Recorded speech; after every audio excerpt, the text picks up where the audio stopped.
আল্লাহ কি বলছেন?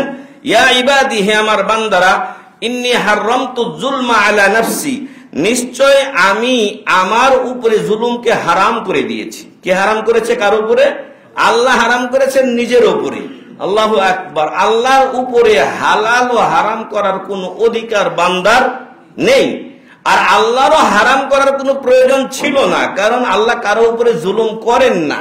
এরপরও বান্দাকে আশ্বস্ত করতে মহান রব্বুল আলামিন বলছেন, বান্দা, ইন্নী হারামতু যুলমা আলা নাফসি, জেনে নাও যে আমি নিজেই নিজের উপরে জুলুমকে হারাম করেছি।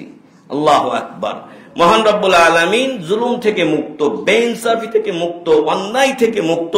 এরপরও তিনি যাতে বান্দা জুলুমের ব্যাপারে আল্লাহর পক্ষ থেকে একটা নিরাপদ স্থানে থাকে, তাই তিনি বলছেন আমি আমার উপরে জুলুমকে হারাম করেছি।